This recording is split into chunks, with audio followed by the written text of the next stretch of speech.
Bismillahirrahmanirrahim. Bersama-sama untuk senantiasa memanjatkan rasa syukur kehadirat Allah Subhanahu wa Ta'ala yang telah banyak memberikan berbagai kenikmatan. Mudah-mudahan kenikmatan itu tidak cukup kita mengucapkan alhamdulillahirabbil alamin, tetapi yang jauh lebih penting adalah bagaimana kenikmatan itu kita gunakan sesuai dengan kehendak Allah Subhanahu wa Ta'ala. Misalnya nikmat sehat dan nikmat tempat kita gunakan untuk bersama-sama mengkaji atau belajar agama. Termasuk saya juga masih belajar, jadi sudah dikatakan oleh komentar acara, yaitu kata Rasulullah, barang siapa yang selalu menghadiri majelis-majelis zikir, majelis kajian, majelis di berbagai tempat untuk pengajian, maka Allah akan mempermudah jalannya menuju ke surga. Apa kita tidak ingin seperti itu ya? Sedangkan nanti di akhirat begitu susahnya orang satu sama lain, tidak sempat memikirkan orang tuanya, istrinya, maupun suaminya, anaknya, tidak sempat, sudah urusan nafsi-nafsi sendiri-sendiri. Oleh karena itu, yang bisa menolong adalah amalia-amalia yang seperti ini, atau membaca Al-Quran, menjaga diri, mempelajari, mengamalkannya, mendakwahkannya, itu termasuk atau amal jariah. Memiliki juga bukti yang soleh-solehah dan ilmu yang bermanfaat. Hadirin, kajian maghrib hingga isya tamasya yang dirahmati Allah SWT, kita kadang-kadang sebagai manusia tidak lepas dari berbagai macam cobaan atau ujian atau katakanlah cobaan. Banyak di antara ayat yang mengingatkan kepada kita, di antaranya adalah surat Al-Mulk ayat 2. Alladzi khalaqal mauta wal hayata liyabluwakum ayyukum ahsanu amala wa huwal azizul ghafur. Ya Allah telah mematikan dan menghidupkan di antara kita untuk menguji di antara kita siapakah yang paling baik amalnya, dan sesungguhnya Allah Maha Pengampun lagi Maha Perkasa, Aziz. Saya kalau membaca surat ini keingat Abdul Aziz yang beberapa tahun diajar saya ketika dan itu mengingatkan kita semakin ke sana kita larinya harus cepat. Ibarat lomba itu kita hampir sampai finish, khususnya yang sudah 60 tahun ke atas. Rasulullah bersabda, umur umatku tidak jauh dariku, tapi bukan berarti itu saya menakut-nakuti. Memang banyak ayat yang wanadhiron, ayat yang memang harus disampaikan, yang bernada menakut-nakuti. Begitu juga ada ayat yang basyiron, memberi berbunga kepada orang-orang yang beramal soleh. Oleh karena itu, ibarat kita lomba lari itu semakin mendekati finish harus semakin ketat dan cepat. Untuk lari dari akhirnya nggak sampai finish ya. Kesulitan yang lain, artinya kalau kita tidak memanfaatkan kehidupan ini, maka sungguh amat sangat rugi sekali. Oleh karena itu, lebih-lebih di bulan apa itu? Bulan Rajab ya. Kata Rasulullah harus memperbanyak ibadah kita, memperbanyak amal soleh kita. Bagaimana sholatnya, sholat sunnahnya, kemudian bagaimana sholat malam yang mulai, bagaimana sholat tahiyatul masjid, bagaimana seperti wudu, dan bagaimana sholat apa itu yang namanya sholat duha. Nah, itu harus kita mulai sekarang, jangan menunda-nunda ya. Jangan sering menunda-nunda, termasuk terus ya. Terus ya. Jangan dianggap sepele, terus alif lam mim itu tidak satu huruf tapi tiga huruf, sementara satu hurufnya 10 kebajikan. Ya. Bagaimana kalau kita membaca Al-Rafi kurang lebih berapa lembar itu? 6 lembar atau 5 lembar. Berarti kita membaca one day one juz, satu hari satu juz, itu sama dengan. Nah, bagi orang-orang yang sudah sepuh, yang sudah pensiun, setidak-tidaknya juz ya. Sini koma. Nah, ibadah-ibadah yang menggapai banyak pahala harus dicari ya. Misalnya pas subuh, pas bangun itu kalau saya bagi menunggu saya mata terbit sambil membaca Al-Quran, sholat, subuh ya. Itu pahalanya seperti umrah dan haji. Kalau masih lucu bagaimana, apa salahnya kalau seperti itu? Hadirin jamaah sama saya dirahmati Allah, saya tadi pagi di WA di Mas Rizal untuk mengisi ya, namanya kata Rasulullah, balikul anil warohanya, sampaikanlah walaupun satu ayat. Itu prinsip orang kita ya, tidak harus menunggu ilmunya sudah break ya. Jadi setelah itu tidak pernah disampaikan. Besok orang-orang yang punya ilmu tidak pernah disampaikan ya, nanti tahu sendiri ya. Dan itu sampaikanlah walaupun hanya satu ayat. Dan yang namanya dakwah itu kewajiban bagi kita semuanya. Tidak harus bicara di depan masyarakat atau orang-orang, tetapi memberi suri teladan itu juga jauh lebih penting ya. Dakwah itu ada yang dapat individual, ada yang dapat sifatnya kemanusiaan, sosial. Justru ibadah-ibadah sosial itu kalau menurut saya jauh lebih baik daripada sifatnya individual. Seperti hanya sholat itu kan dirinya sendiri ya. Tapi kalau seperti masih membantu ya, membuat kerja lingkungan tata keselamatan apa ya, itu besok ada videonya, jangan videonya tidak ada videonya ya. Ada semuanya. Baik, kalau musim penghujan itu biasanya dilanda banjir, hanya kalau musim kemarau itu dilanda kebakaran ya. Itu hal yang biasa saja. Enaknya orang yang beriman bila diberi musibah itu perintahnya harus sabar ya.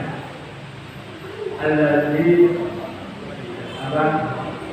Walanabluwannakum bisyai'in minal khawfi wal ju'i wa naqsin minal amwali wal anfusi wal thamarati wa bashshiril sabirin alladzina asabatuhum musibah qalu inna lillahi wa inna ilaihi raji'un. Itu kalimat istirja ya, harus kita akui bahwa musibah itu memang dari Allah, maka kita harus menerimanya dengan senang hati ya. Jangan bersedih hati, memang seketika itu bersedih hati. Tapi kalau orang iman diberi sesuatu yang menyengsarakan itu, perintahnya harus sabar ya. Kalau diberi nikmat harus bersyukur ya. Sebenarnya membuat datangnya pahala semuanya. Kalau tegas ya, Tapi kalau nggak cerdas, mengeluh terus. Memang manusia itu haluan, penuh dengan keluh kesah. Bila dibandingkan rasa bersyukurnya kepada Allah Subhanahu wa Ta'ala. Yang bersyukur itu sedikit, sedangkan yang mengeluh kebanyakan banyak. Ya, sudah diberi rumah satu, diberi dua, diberi mobil satu, ini diberi dua, dan seterusnya. Tidak ada rampung-rampungnya. Ya. Oleh karena itu, orang yang cukup adalah orang yang selalu bersyukur kepada Allah. La in syakartum la azidanakum wa la in kafartum inna adzabi lasyadid. Kita semuanya sudah tahu, jika kita bersyukur ditambahkan nikmatnya, namun jika bersyukuri maka sudah jangan ganggu. Allah itu sungguh amat sangat pedih dan dahsyat sekali. Ada 7 penyebab mengapa musibah selalu datang atau bertubi-tubi di lingkungan wilayah atau di negeri yang tercinta ini. Yang pertama, banyaknya kemaksiatan. Kalau kita mendengar di tempat-tempat wisata, apa betul atau tidak, itu katanya banyak kemaksiatan. Kemudian di berbagai tempat di kota-kota besar, baik itu diskotik maupun karaoke, itu hanya sarana saja, tetapi kadang-kadang imbasnya sudah kemana-mana. Oleh karena itu, banyaknya kemaksiatan ini Allah mengingatkan kepada kita di dalam surat Yasin ayat 19. A'udzubillahi minasyaitonir rajim. Qalu ta'irukum ma'akum ain dzukirtum bal antum qaumun musrifun.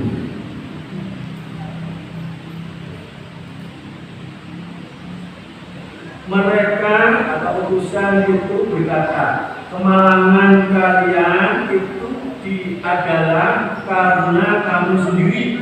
Apakah kamu tidak diberi peringatan? Sebenarnya kamu adalah kaum yang melampaui batas. Jadi karena keterlaluan maksiatnya itu, maka Allah SWT itu marah mengingatkan. Seperti dulu kaum Sodomi, ya. Sekarang kaum LGBT, ya. Yang orang bilang pernikahan satu jenis, ya. Ini kan sungguh tidak diagama atau dilarang di dalam agama. Karena Allah menciptakan laki dan perempuan bersepasang-pasangan. Ya. Bisa kita baca dalam surat Al-Hujurat ayat 13. Inna khalaqnakum min dhakarin wa untha wa ja'alna shu'uban wa qabaila illa lita'arafu inna akramakum indallahi atqakum alayya. Dan sesungguhnya telah menciptakan jenis laki-laki dan perempuan bersuku-suku berbangsa-bangsa agar satu sama lain saling bekerja sama dan saling bergotong royong, saling menghormati. Sesungguhnya mereka yang paling mulia di sisi itu kata Allah adalah mereka yang paling takwa. Jadi kita diciptakan itu sudah memang berpasang-pasangan. Yang kedua, mengapa musibah itu terjadi di sebuah negeri? Karena perbuatan manusia. Surat Ar-Rum 41. A'udzubillahi minasyaitonir rajim. Lohara fasadu fil bahri wal bahr bima kasabat aydin nas liyudhi'ahum ba'dal ladzi 'amilu la'allahum yarji'un. Telah nampak kerusakan di darat maupun di laut disebabkan karena perbuatan dari ulah manusia atau tangan manusia. Allah menghendaki agar mereka merasakan sebagian dari akibat perbuatan mereka, agar mereka kembali ke jalan yang benar.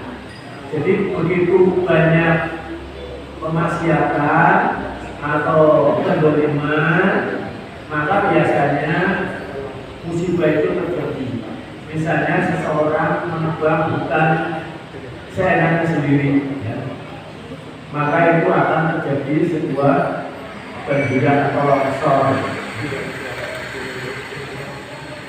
Pohon-pohon di sepanjang jalan sudah vakum, tidak ditebangi. Begitu musim angin tiba, maka ada pang yang sudah kering jatuh. Tempo dulu teman saya kejatuhan seperti itu langsung meninggal, ya. Namanya Pak Bejo, padahal beliau taat agama, ya. Kalau sholat itu tepat waktu. Waktu itu jam 11 rapat membicarakan turun ke Bali. Dia bilang bagaimana kalau terjadi musibah, apakah asuransinya sudah menjamin? Begitu zuhur dia segera pulang, biasanya nanti dulu segera pulang. Ada teman yang mau bonceng, nggak mau, sebentar saya butuh ada acara. Bagaimana kalau ada bonceng itu? Kan yang mati mungkin 2 orang atau 1 orang masih itu, tapi penyesaran itu kejatuhan paku besar pas kepalanya langsung meninggal. Sehingga yang namanya kematian tidak harus menunggu sakit, tidak harus menunggu setua seperti saya, ya. Harus yang mungkin juga ada sedikit, yang tiba-tiba meninggal juga tidak sedikit karena serangan jantung. Oleh karena itu orang yang cerdas adalah orang yang mempersiapkan kematian tentang sannya, ya. Bukan sangu uang, tapi sangu takwa. Yang ketiga adalah banyaknya kezaliman.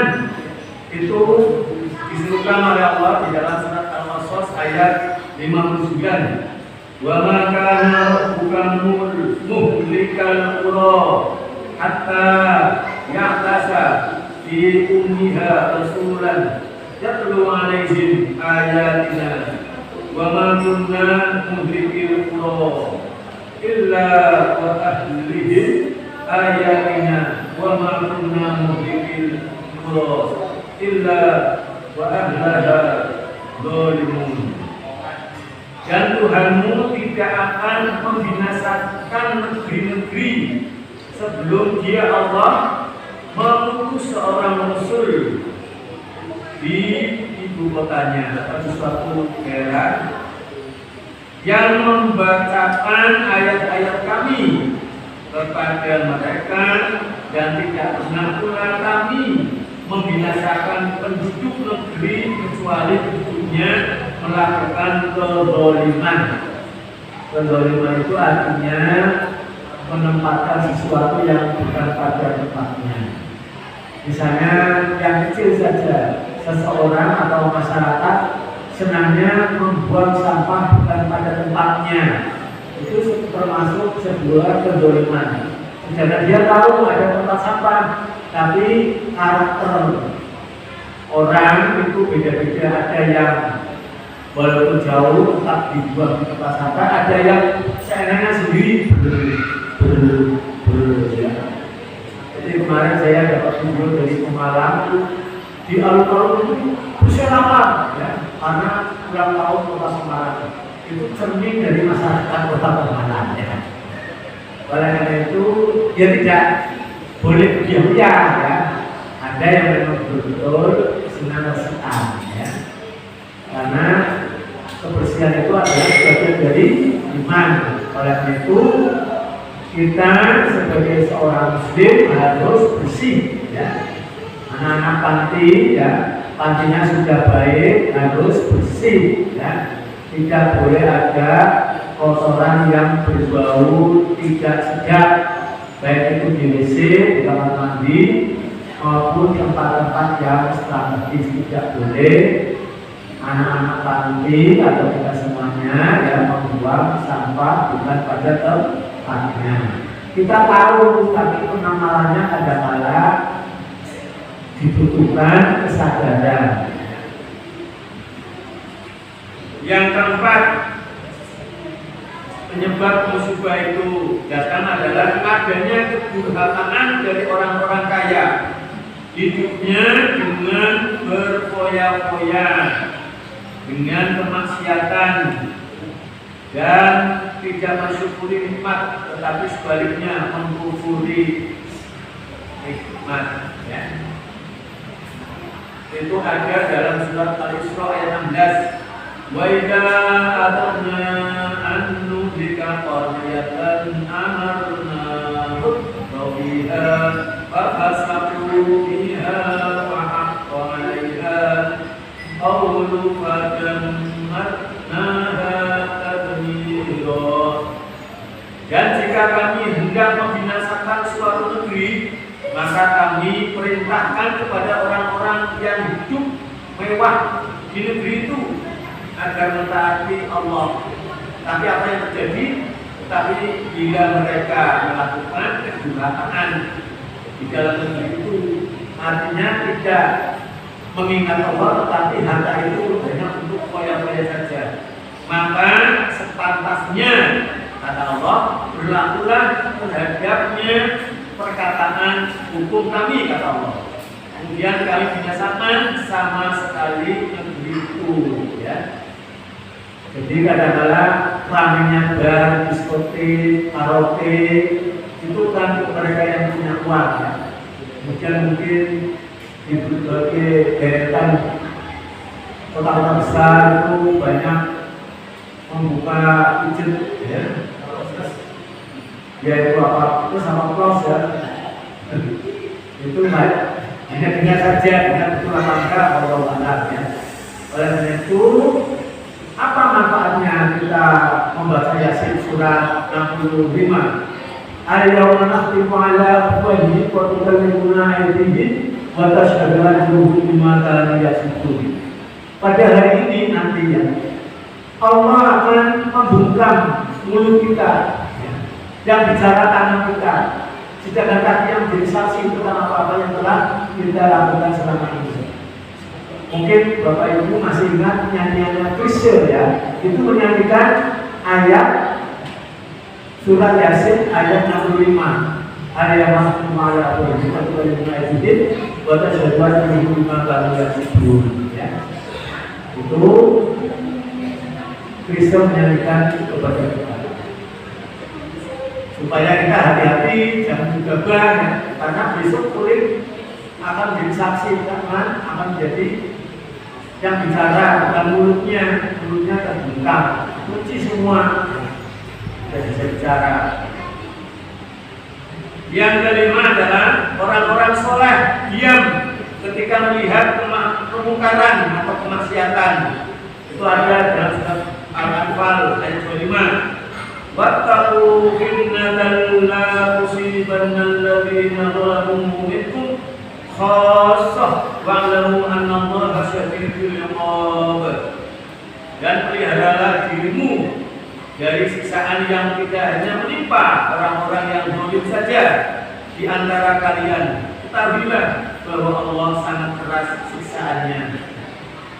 Itu kalau boleh saya filosofikan adalah ketika seseorang berdiri di sebuah pohon itu banyak sebutan yang mungkin kakinya hanya 1, 2, 3, maka ketika itu orang akan menghangus semua sebutan itu.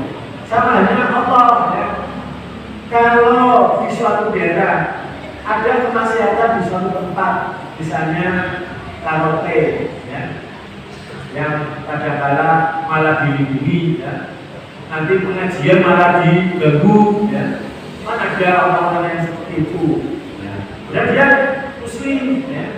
Dan itu besok akan dilaknat oleh Allah. Perlu saya sampaikan kisah siksa di neraka di Al-Quran, ya. Yang pertama, setiap kulit mereka hangus kami ganti, kata Allah, dengan kulit yang lain agar mereka merasakan azab. Itu dalam surat An-Nisa ayat 56. Yang kedua, penghuni neraka diberi minuman dengan air yang mendidih sehingga ususnya terpotong-potong. Coba ini camkan. Itu dalam surat Muhammad ayat 15. Yang ketiga, ingatlah pada hari ketika emas dan perak dipanaskan dalam neraka jahanam. Lalu dengan itu disetrika dahi, ya, di sini di jantungnya, lambung dan punggung mereka, seraya dikatakan kepada mereka, inilah harta bendamu yang kamu simpan untuk dirimu sendiri, maka rasakanlah akibat dari apa yang kamu simpan itu. Ya, ya boleh berlipat, tapi kalau sudah 1 tahun dizakati, ya 2,5% dari harga emas yang saat itu, ya, itu ya. Terus setiap tahun harus dizakati. Ya. Tapi kalau hanya disimpan, misalnya kita punya deposito tabungan itu bagus, tapi tidak pernah infak, tidak pernah zakat, mati, ya nanti tahu sendiri. Ini ancamannya. Yang keempat, mereka penghuni neraka akan diberi air seperti besi yang mendidih, yang menghanguskan wajah. Surat Al-Kahfi ayat 29. Yang kelima, orang-orang yang dikumpulkan di neraka jahanam dengan diseret wajahnya. Ya. Seperti apa? Kalau kakinya di kali ini salah satu harus diseret, ya, yang blawur wajahnya kalau tidak bobel lagi, ya. Ini supaya menjadi hubungan kita semuanya.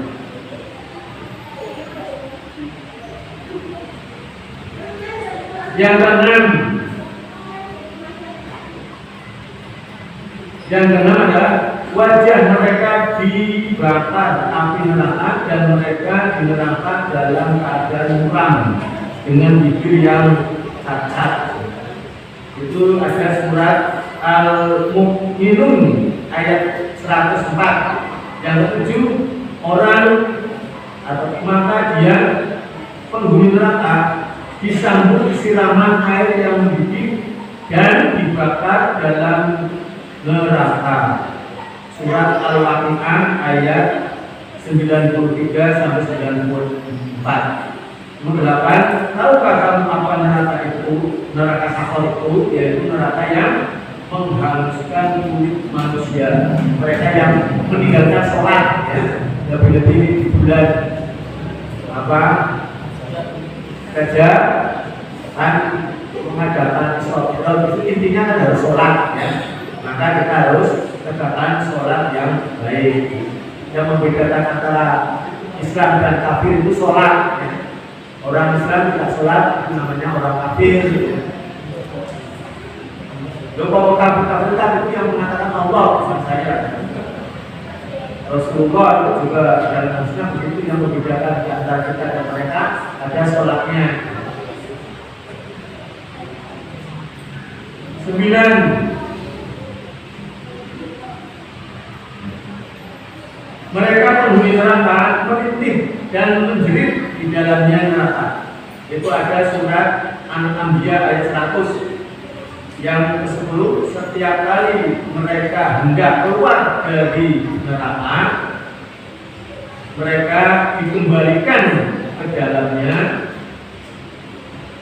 agar mereka merasakan azab yang sangat menyedihkan. Yang terakhir, maka kata Allah dalam surat Al-Tahrim ayat 66, ya ayyuhalladzina amanu qu anfusakum wa ahlikum nar, ya. Orang yang beriman adalah dirimu dan keluargamu dari api neraka yang bahan bakarnya manusia dan batu, yang dijaga oleh malaikat iblis yang tidak bisa disobok, tidak seperti di dunia, ya, menjaga hutan bisa disobok, ya, katanya seumur hidup tapi 10 tahun seperti itu, ya. Itulah kehidupan yang harus kita camkan agar kita selamat dari siksaan-siksaan tersebut, ya. Ini Al-Quran loh, bukan omongan saya. Al-Quran itu al-haqqu min rabbika fala takunanna minal mumtarin. kebenaran itu adalah datangnya dari Tuhanmu. Oleh karena itu janganlah kalian termasuk orang yang ragu-ragu, ya. Dan barang siapa yang menyepelekan atau tidak meyakini akan benar Al-Quran, maka dia tempatnya di neraka. Sampai Allah mengatakan, inilah yang tempo dulu Anda tunggu-tunggu, ya.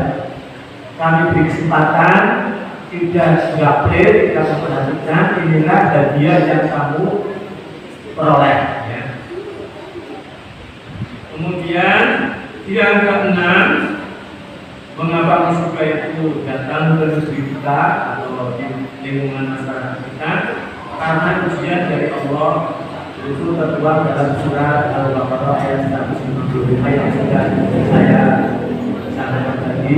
Dan sungguh akan uji dari sedikit ketakutan, kekurangan harta, diuji sakit, diuji kehilangan salah satu anggota keluarga dan buah-buahan. Dan beri kabarlah gembira kepada mereka, yaitu kabar orang-orang yang sabar ketika diberi ujian. Yang kanan, yang terakhir, yang tujuh, yaitu yang maksiat malah menjadi kaya, ya. Tapi sebaliknya yang taat tetap miskin, itu tertuang dalam surat Al-Hud. Man kana yuridul hayatad dunya wa zinataha nuwaffi ilaihim a'malahum fiha wa hum fiha la yusqasun.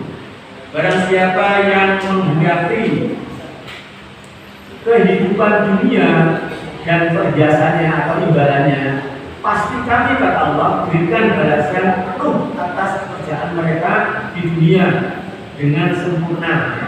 Jadi orang yang orientasinya keduniaan saja, tidak meyakini ada balasan akhirat, akan dicukupi.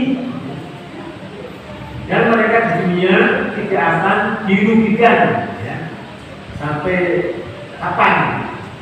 Kata Allah, kami penuhi permintaannya. Tapi sebaliknya ayat yang ke-16 dari surat itu tadi, ulaika alladziina laisa lahum fil akhirati illan nar wa habita ma sana'u fiha wa batilun ma kanu ya'malun. Itulah orang-orang yang tidak memperoleh sesuatu di hari akhirat kecuali ke dalam neraka atau masuk neraka, karena tidak meyakini akan datangnya hari pembalasan. Dan sia-sialah di sana apa yang telah mereka usahakan di dunia. Jadi apa yang mereka lakukan ternyata tidak bisa untuk menebus. Bahkan ada ayat yang pernah saya baca, ya.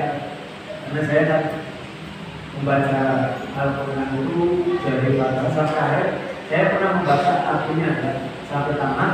Itu ada ayat yang begini: senajan orang kafir menebus untuk dientaskan dari neraka dengan harta seisi dunia, bahkan 1-2 kali, Allah tidak akan menentas, ya, tidak akan bisa untuk menebus dosanya yang telah dia yakini. Inilah beruntungnya orang Islam di sini, ya. Maka tadi ayat yang pertama, ya ayyuhalladzina amanu taqullaha haqqa tuqatih wa la tamutunna illa wa antum muslimun. Ini ayat yang sering dibaca oleh para khatib ketika di pembukaan. Bertakwalah kepada Allah dan jangan sekali-kali kalian mati untuk tidak menurut agama Islam. Saya kira itu yang dapat saya sampaikan. Mudah-mudahan ini jadi cabut oleh kita semuanya, khususnya diri saya. Ada ayat-ayat yang menakutkan dan ada ayat-ayat yang basyariah yang memberi berbunga. Memang tugas Rasulullah itu menyampaikan, kamu ikut terserah, tidak ikut terserah. Karena hidup itu adalah sebuah pilihan. Oleh itu, berbahagialah orang-orang atau saudara-saudara saya yang selama ini berjuang ya untuk tidak capek ya, baik itu mengelola sekolah, mengelola panti, mengelola kontes atau mengelola apa saja guna hidupnya amal usaha kita, karena kata Rasulullah amal yang sangat dicintai adalah ada 3 hal. Ya Rasulullah, amalan apakah yang sangat disenangi atau dicintai oleh Allah? Rasulullah berkata, as-sholatu ala waqtiha, sholat di awal waktu, tepat waktu. Yang kedua, jihadu fi sabilillah, jihad di jalan Allah. Muri-muri pengajian, muri-muri perserikatan, muri-muri jamiah, muri-muri apa saja yang baik itu sebagai amal yang langgeng. Yang ketiga, amal ilmu yang bermanfaat atau berbuat baik kepada kedua orang tuanya ya. Baik itu ketika sudah diada maupun lebih masih hidup ya. Disenangkan, didoakan yang sudah diajar ya. Yang sudah diajar sudah dimintakan ampun. Kita berbuat baik, orang tuanya dapat sampai kita menjadi orang soleh. Demikian ada pesan-pesan mungkin ada pertanyaan ngobrol kalau ada ya terima kasih. Sekian, mohon dimaafkan kalau di sana sini masih banyak kekurangan. Saya akhiri dengan doa kafaratul majlis. Subhanallah wa bihamdihi, asyhadu an la ilaha illa anta, astaghfiruka wa atubu ilaik. Assalamualaikum warahmatullahi wabarakatuh.